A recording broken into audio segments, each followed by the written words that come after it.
of all the galactic death wishes we've ever signed in triplicate, capturing a human was the boldest. I say this as someone who once greenlit a mind meld with a screaming Grenth beast during mating season. That disaster at least only cost us a dozen eggs and a freighter. The human?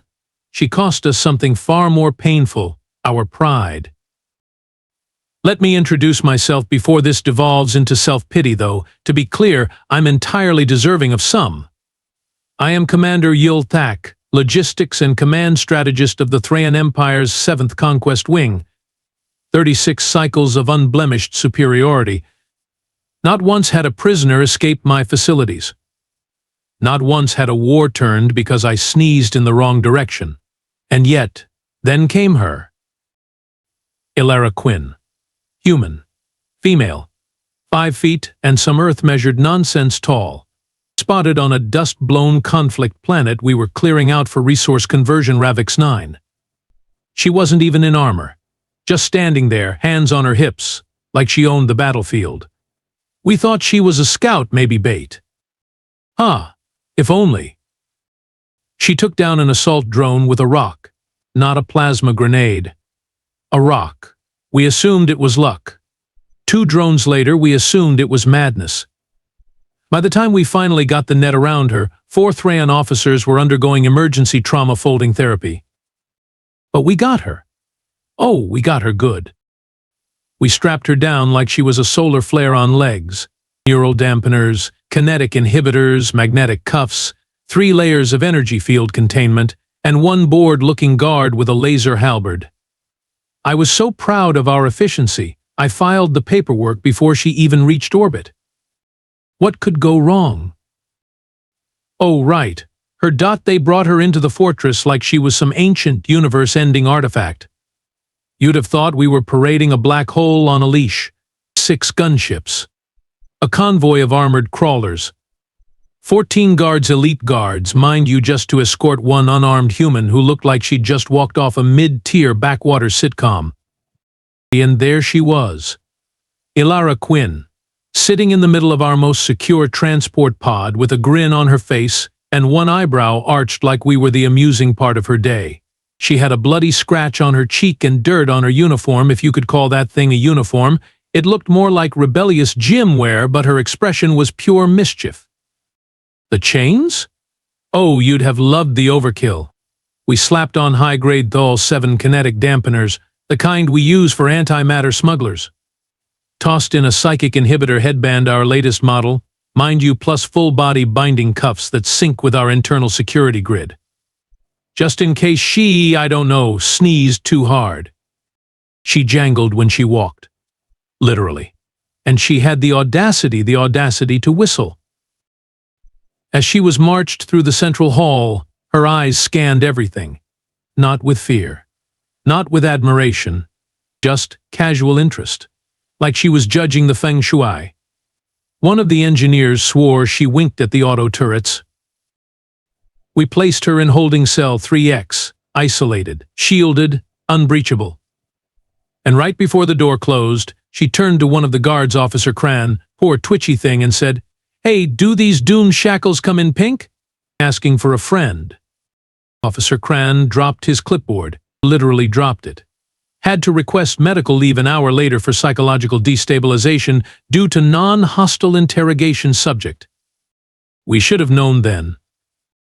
We should have known when she smiled. But no. We laughed. We always laugh. Right before the explosions. Protocol dictated we start with psychological destabilization, followed by neural probing, and if necessary percussive motivational incentives. That's the Thrayan way. Efficient, clinical, terrifying. So we sent in our finest. Interrogator Varn, known as the extractor among our ranks, had once made a Coral War chief sob by simply raising an eyebrow.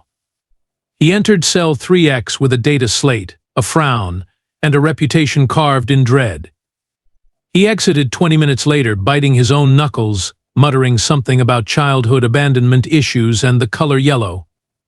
Interrogator 2 lasted longer. Or at least his body did. His will was on life support 10 minutes in. By hour 2, he'd placed a hand on her shoulder and whispered, "You know, I never felt seen in this empire." Then he requested a transfer to her side, in writing, with sparkles on the form. Interrogator 3? Ah, Zarn, fresh out of the Imperial Psycho Academy, top of his class. He entered with the confidence of a creature who had never failed and left questioning the fundamental purpose of ceilings. According to the security transcripts, the conversation began standard. "Zarn, what is your mission objective, human?" "Elara, Zarn, how long have you felt your father's disapproval?" Silence. "Elara, no rush. We'll unpack that together." She was supposed to scream, not therapize. Instead of confessing, she diagnosed. She leaned forward, offered advice, quoted ancient Earth philosophers Yoda, I think, and asked questions we hadn't thought to ask. Existential ones, moral ones. One guard apparently left her session and took up painting. I mean, for Star's sake, she had the interrogators questioning the war. At 1 hour in that room, and the staff was calling her Dr. Quinn. I suggested we sedate her. High Command suggested I sedate myself. She wasn't even resisting. She was recruiting. And every moment she sat there, smiling in chains, I could feel something slipping. Control, sanity, respect. Pick one. We were losing all three. After the third interrogator asked for a sabbatical and a hug, we relocated her to the standard holding wing. You know, the one for less dangerous prisoners. Ironic, really. The others in that section were seasoned war criminals. She was just a small human with a crooked smile and a dangerous talent for conversation. Within a day, the infection began. Not biological, no, worse, social. She talked to the guards. Not just talked, connected. Like a conversational virus that bypassed armor and ego and went straight for the mushy, guilt-ridden centers of our warrior caste. "Why do you even want to invade Earth?" she asked Guard Jorvik during routine surveillance. Jorvik reportedly stood in the hallway for 2 hours, staring at the wall and whispering, "I don't know anymore." By the end of the week, she had a nickname, Star Whisperer. The guards called her that. Guards. One snuck her fried root sticks from the officer's mess. Another officer Trell wrote her poetry. Terrible, rhyme-mangled poetry involving moons and laughter and eyes like exploding quasars. She read every word, smiled, asked for more. And the janitor Blub, low-functioning but dependable, started spending extra time outside her cell. She taught him a human game called chess using bits of metal scrap and floor tiles. He's now our top strategic simulation analyst. Go figure. Thrayan High Command was furious. I received an official communication. Cease emotional contamination. Stop bonding with the prisoner. As if that was the problem. I tried rotating the guard shifts. She learned everyone's names in 2 hours. Their hobbies. Their birth planetary alignments. One day she asked a lieutenant how his sister was doing. He burst into tears. He didn't even know she knew he had a sister. We had over-engineered her cell, her restraints, her inhibitors.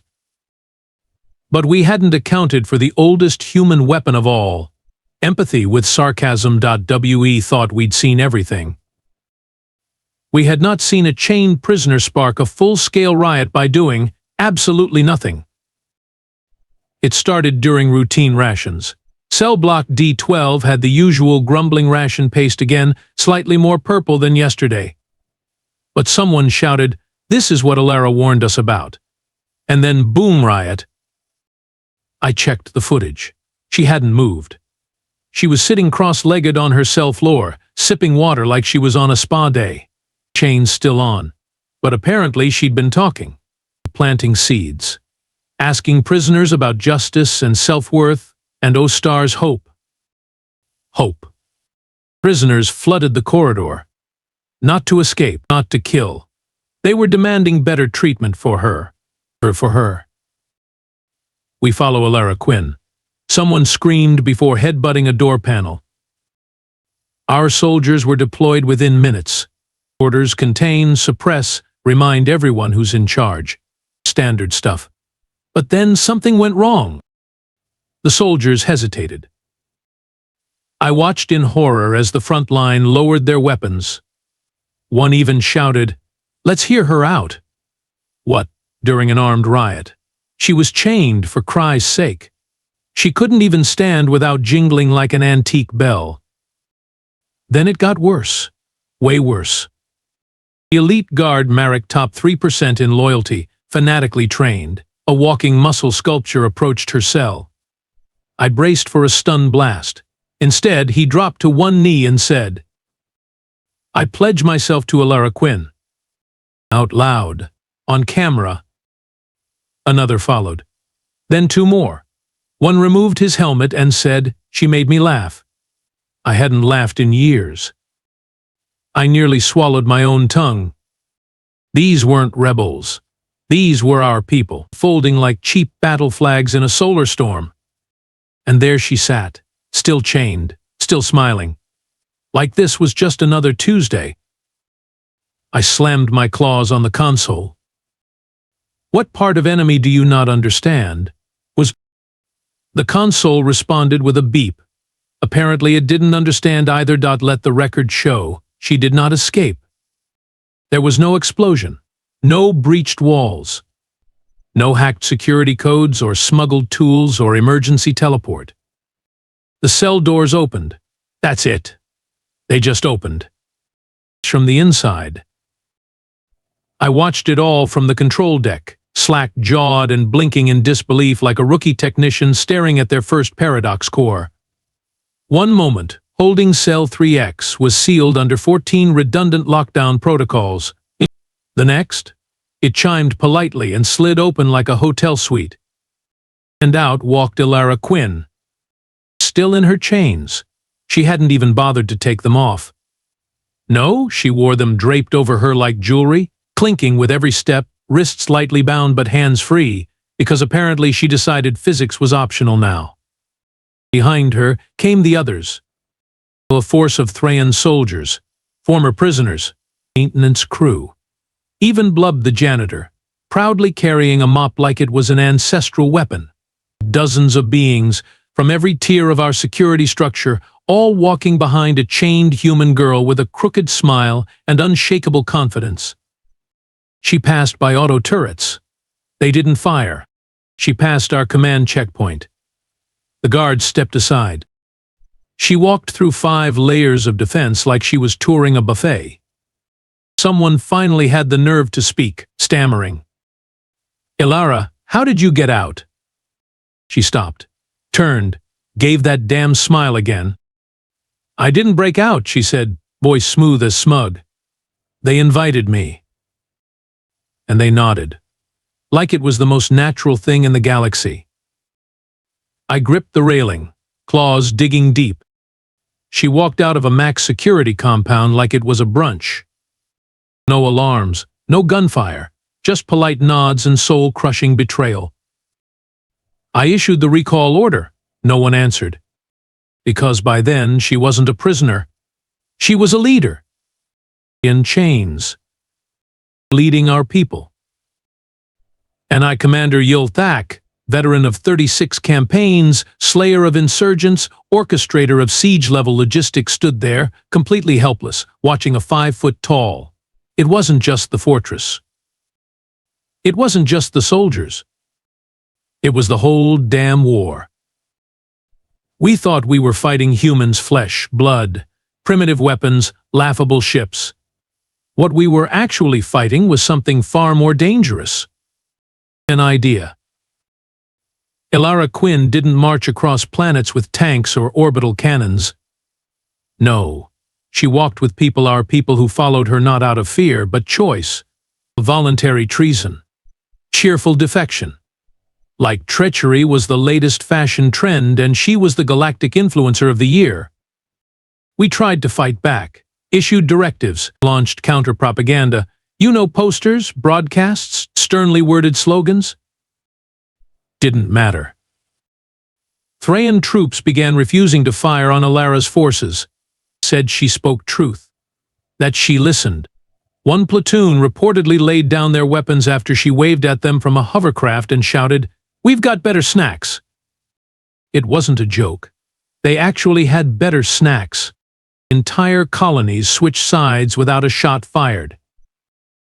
We tried to scrub the surveillance footage, her chained walk through the compound, the smiling guards, the riot born from kindness and sarcasm, but it was too late. It had already been memed. 5 galaxies, 10,000 variations. My personal favorite? A looping clip of Elara sipping water with text that read, "Me, staying hydrated while dismantling empires." We lost the war the moment she walked into our cell block. We just didn't know it yet. She didn't conquer us. She infected us with questions, with laughter, with hope. The kind that slips through armor, chews through protocol, and rewrites the rules without firing a shot. And now the empire burns from the inside out. Because someone let the human talk. They demoted me, of course. Padded the report with words like strategic lapse and widespread morale dissonance, but we all knew what it really meant. I lost to a human. And now? Elara Quinn is commander of the Thrayan Empire. Let that sink in. She doesn't sit on the imperial throne. She lounges in it. Legs draped over the armrest, mug of steaming human coffee in one hand, occasionally swirling it like a plotting villain. Except instead of declaring war, she holds feedback sessions. Instead of issuing decrees, she makes everyone introduce themselves with a fun fact. And somehow it works. The efficiency's up 73%. Fleet maintenance is ahead of schedule for the first time in 9 cycles. No one's punched anyone in the food hall in weeks. Even the bureaucrats are smiling. Smiling. Do you have any idea how unsettling that is? And as for our grand galactic war effort? Well, nobody quite remembers what we were fighting about in the first place. Something about minerals? Territory? Someone's cousin getting insulted? Now we have cultural exchange barbecues. She renamed the Conquest Fleet the Mutual Curiosity Armada. Gag-worthy, I know. But here's the twist I never saw coming. It feels better. Quieter. Less blood. More chess. And I, Commander Yulthak, former Master of Conquest, now serve as head of logistical hugs. It's not technically my title, but everyone keeps calling me that. Stars help me. I don't even mind.